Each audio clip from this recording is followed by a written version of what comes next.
My parents refused to fund my education, but paid for a fancy college for my brother. But when he failed in disgrace and I succeeded, they demanded I help solve their financial problems. So I refused. And then they sued. I'm Emma, and I'm just a year older than my brother Mike, but sometimes it felt like we lived in completely different worlds. While I was trying to figure out my place in life, Mike had been our family's pride and joy since before he could walk.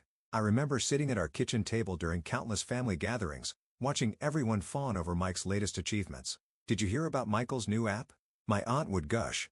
He's only 15, and he's already programming like a professional. My mom would beam with pride, while my dad would pat Mike on the back, saying things like, "This boy is going to make us all rich someday." And Mike? He'd just sit there with that confident smile of his, typing away on his laptop. He was always working on something new. Some groundbreaking program or revolutionary app idea. I couldn't deny his talent. He'd been obsessed with computers since he could barely reach the keyboard. In middle school, while I was trying to figure out what clubs to join, he was already winning mathematical Olympiads. "Your brother's going to change the world," my dad would tell me, not even trying to hide the fact that he thought Mike was special in a way I could never be. And it wasn't just him. Our entire extended family treated Mike like he was some kind of tech prodigy. They weren't entirely wrong. He did win almost every programming competition he entered, taking first or second place like it was nothing. Meanwhile, I sat in my room, sketching designs in my notebook and dreaming about becoming an interior designer. Not that anyone ever asked about my dreams. The family had bigger plans, all involving Mike's future success.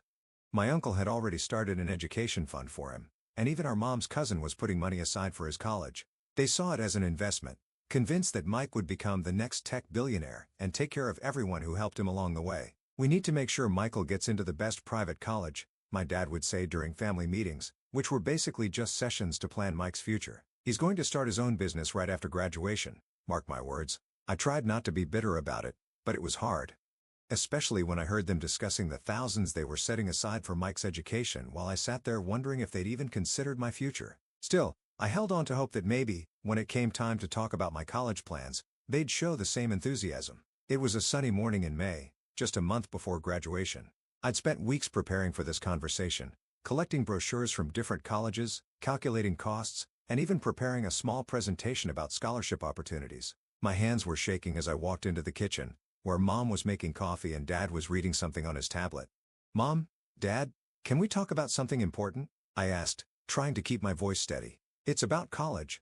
I've been looking at different programs. There's this really good design program at Design." Dad interrupted, his voice sharp. "What kind of career is that supposed to be?" I took a deep breath. "Interior design, Dad. I've actually been researching it a lot, and there are some really affordable options. Look, this college has great partial scholarships, and if I get one, you'd only need to pay." The sound of my parents' laughter cut through the air like a knife. Not the warm, loving kind of laughter I'd heard so many times when Mike showed them his latest programming achievement. This was different, cold, dismissive, almost cruel. "Oh, sweetie," Mom said, shaking her head, "we need to be realistic here. We've already allocated all our education funds for Michael's college." "But," my voice cracked, "I'm not asking for much. With the scholarship?" "Emma," Dad interrupted again, his tone now serious, "let's be honest here. You're not as smart or talented as your brother. We need to invest our money where it will actually make a difference." The words hit me like a physical blow. I felt tears welling up in my eyes, but I refused to let them fall. "I've been working really hard," I protested. "My grades are good, and I've been practicing design." "Design?" Dad scoffed. "You want us to waste money on that? If you want to learn how to paint walls and glue wallpaper, you can do that for free. You don't need college for that." The tears I've been holding back started rolling down my cheeks. I left the kitchen without another word, but I could still hear them talking about how I needed to get my head out of the clouds and accept reality. Their voices followed me up the stairs, each word another crack in my heart. But as I sat in my room, staring at my tear-stained college brochures, something inside me hardened. If my parents wouldn't help me, maybe someone else would. I thought about my grandparents, Dad's parents, who had always shown genuine interest in my sketches whenever we visited them. That afternoon, I took the bus to their house. Grandma opened the door, took one look at my face, and pulled me into a hug. "What's wrong, sweetheart?" she asked, leading me to their cozy living room. Through tears and hiccups, I told her everything, about my dreams, the college programs, and my parents' reaction. She looked through my brochures, asked questions about the programs, and even flipped through the small portfolio I'd brought along. When I finished talking, Grandma squeezed my hand and said something I'll never forget. "Your dreams matter, Emma."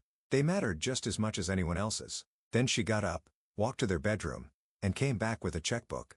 "I'm going to help you go to college," she said firmly. "Your grandfather and I have some savings, and we can't think of a better way to use them than investing in your future." That fall, I packed my bags and moved to a small apartment in the neighboring city. The public college I'd enrolled in wasn't prestigious like the ones my parents had picked out for Mike, but it had a solid design program and teachers who actually cared about their students. The following year, I heard from Grandma that Mike had started at some fancy private college across the country. "Your parents threw this big going-away party for him," she told me during one of our weekly phone calls. Half the neighborhood was there. I hadn't spoken to my parents since the day I left. Every Sunday, though, Grandma would call and update me on the family news. It was always the same story: Mike this, Mike that. How he was getting top marks in all his classes.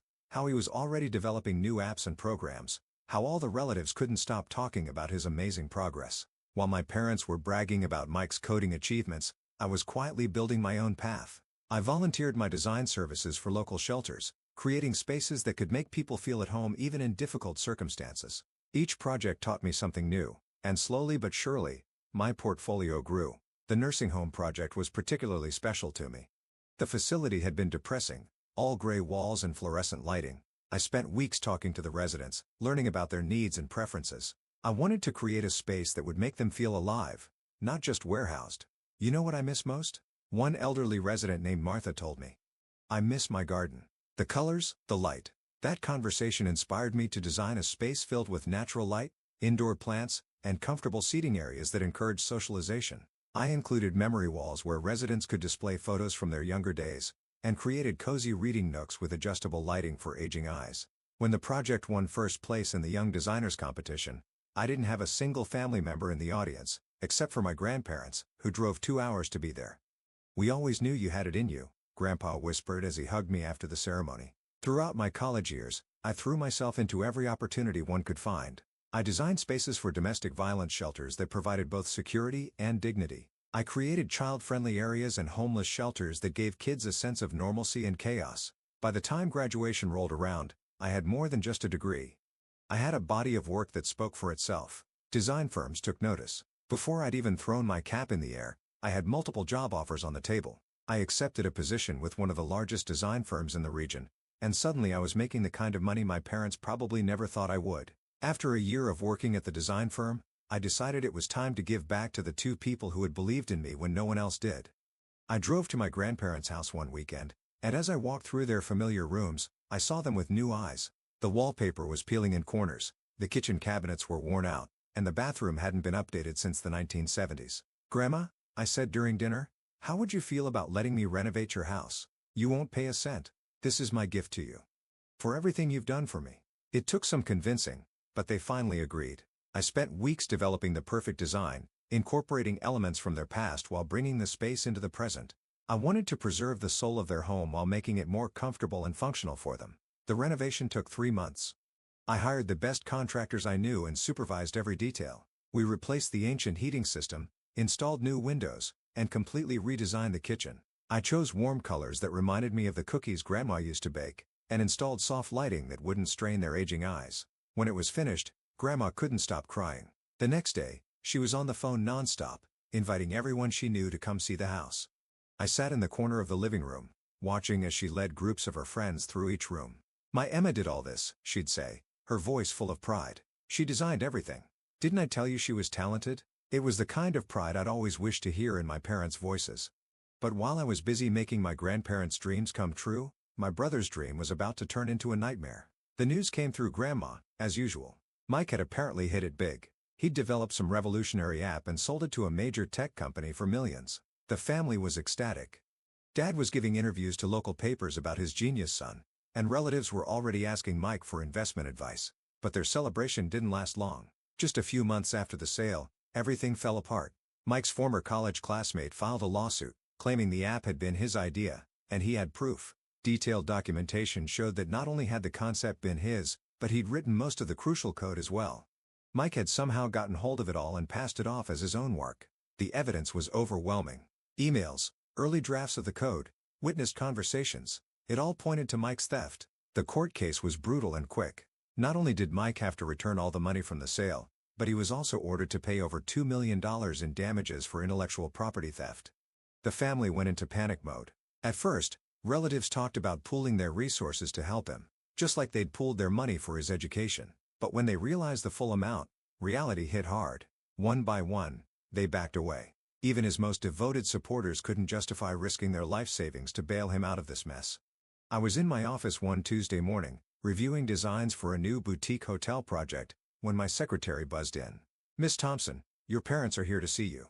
I nearly dropped my coffee. After years of silence, they'd actually tracked me down at my design studio. I'd opened it 6 months earlier, after building up enough clients and confidence to strike out on my own. "Send them in," I said, my stomach tightening into knots. They looked older than I remembered, more worn down. Mom's hair had gone completely gray, and Dad's confident swagger had been replaced by a slight stoop. They stood awkwardly in my office, taking in the awards on the walls and the large drafting table covered in blueprints. "Emma," Dad started, his voice lacking its usual authority, "you've done well for yourself." I waited silently. I knew they hadn't come to admire my success. "We need your help," Mom blurted out, wringing her hands. "It's about Michael." Dad cleared his throat. "My business, it's not doing well. I've been taking out loans to help with Michael's legal fees, but we're drowning here, Emma. We need money." "Let me get this straight," I said, leaning forward in my chair. "When I needed help with college tuition, you laughed at me. You said I wasn't worth investing in. You said I could learn to paint walls for free. And now you want me to hand over my hard-earned money to fix Michael's mistakes?" "That was different," Mom protested. "We were just trying to be realistic about your prospects." "No," I cut her off. "You were wrong about my prospects, and you were wrong about Michael's. I'm not giving you any money." They left my office in a huff, but that wasn't the end of it. The next day, my phone started buzzing with notifications. My parents had taken their grievances to social media, painting me as an ungrateful daughter who'd abandoned her family in their time of need. The family divided into camps. Aunt Sarah posted a long message about how children should always help their parents, no matter what. Uncle James agreed, saying family loyalty should trump past grievances. But others stood up for me. Cousin Rachel pointed out how my parents had ignored me for years while lavishing everything on Michael. My mother's sister wrote about how she'd watched them dismiss my dreams while building Michael's pedestal higher and higher. The debate raged on in comments and posts, with relatives taking sides and arguing about family obligations versus personal responsibility. Some called me heartless, others called me brave. Through it all, I kept working. I had 3 major projects in development, a team of designers to manage, and clients who counted on me. I didn't have time to engage in social media drama. Grandma called me one morning, her voice filled with that particular excitement she got when she was up to something. "Emma, dear, I need your professional opinion on something," she said. "My old friend has this apartment in one of those converted industrial buildings downtown. It hasn't been touched in nearly 50 years, and I thought maybe you'd like to take a look." I was intrigued. I'd never worked on a conversion project before, and the idea of transforming an old industrial space excited me. The next day, Grandma took me to see the apartment. The building was gorgeous, all exposed brick and tall windows. Inside the apartment though, time had stood still. The wallpaper was straight out of the 1970s, the kitchen still had its original appliances, and the bathroom, well, let's just say avocado green wasn't my first choice for tiles. But I could see the potential. The ceiling heights were amazing. And those windows. The light streamed in through massive industrial panes, creating patterns on the worn wooden floors. My mind was already racing with possibilities. "This is incredible," I told Grandma, sketching quick ideas in my notebook. "The bones of this place are fantastic. I want to do this project for free. Consider it a thank you to your friend for letting me work on such an amazing space." I threw myself into the project with everything I had. I preserved the industrial character while creating a modern living space. We kept the exposed brick walls but added warmth with wooden elements. The original factory windows were carefully restored, and I designed custom furniture that would complement the industrial aesthetic while providing comfort. The kitchen became a showpiece, with concrete countertops and sleek cabinets that respected the building's history. I transformed the ancient bathroom into a spa-like retreat, replacing that avocado green with clean lines and natural stone. When the renovation was complete, Grandma and Grandpa insisted on seeing it first. They walked through each room slowly, taking everything in. Then Grandma turned to me with tears in her eyes. "Emma, sweetheart, we have a confession to make," she said, reaching for Grandpa's hand. "This apartment, it's not my friend's, it's ours. Or rather, it was ours. Our first home together. And now it's yours." I stood there, frozen. "What? We bought it when we first got married," Grandpa explained, his voice thick with emotion. "Back then, this whole area was industrial. Factories everywhere, workers coming and going. We were young and it was all we could afford. But we were happy here. When the factories closed down, everyone thought this area was finished, Grandma continued. But look at it now. It's one of the most desirable neighborhoods in the city. We kept this place all these years, waiting for the right moment. And now it's yours, sweetheart. You've made it beautiful again. I burst into tears and threw my arms around them both. That evening, after they left, I sat in my new living room, still in disbelief. I took a photo of the transformed space and shared it on social media, along with the story of my grandparents' incredible gift. The peace I'd found in my new home didn't last long. Dad showed up at my door one evening, uninvited and agitated. "Do you have any idea how much this place is worth?" he demanded, pushing past me into the living room. "We could sell it and solve all our problems. Michael needs help with his debts, and I've got creditors breathing down my neck." I stood my ground.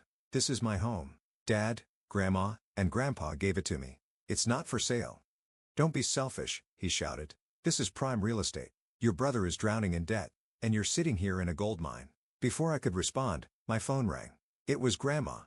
Somehow, she'd known grandmothers always know. "Put your father on the phone," she said firmly. I handed him the phone and watched his face change as she spoke. "Listen to me very carefully." I could hear her stern voice through the speaker. "That apartment is Emma's. I gave it to her, and that's final. If you keep harassing her about this, you'll have me to deal with." Dad left that day, chastened by his mother's words. For a while, everything was quiet. Then, life dealt me the cruelest blow.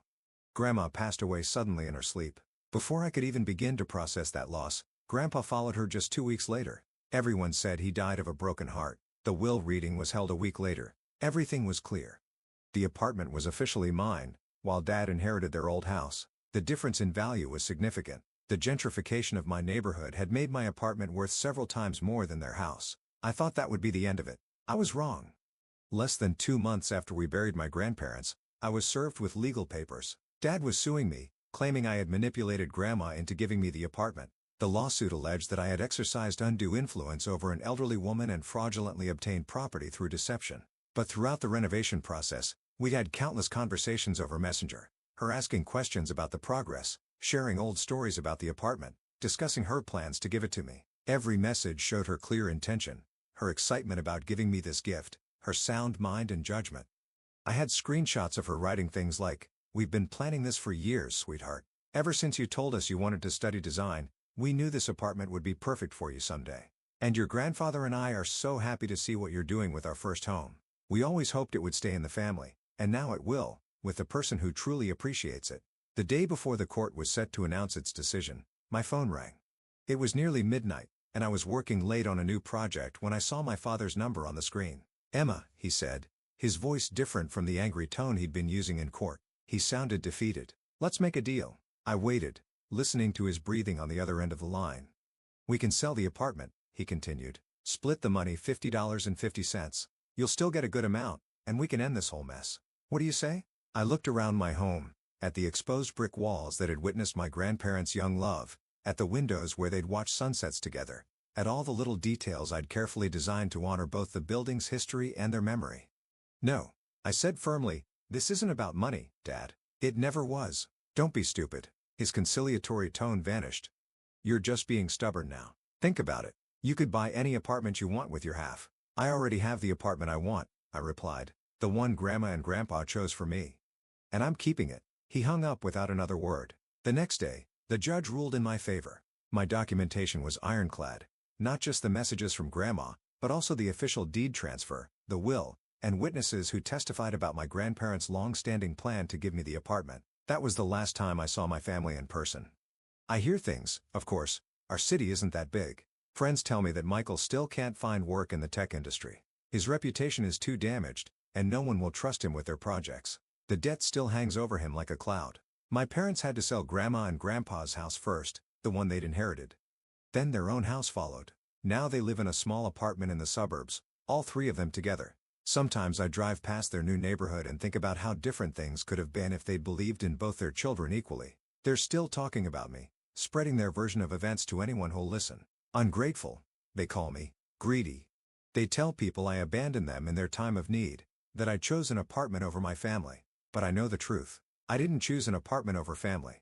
I chose to honor the memory of the family members who actually believed in me. Every morning, When I wake up and see the sunlight streaming through those huge industrial windows, I think of Grandma and Grandpa.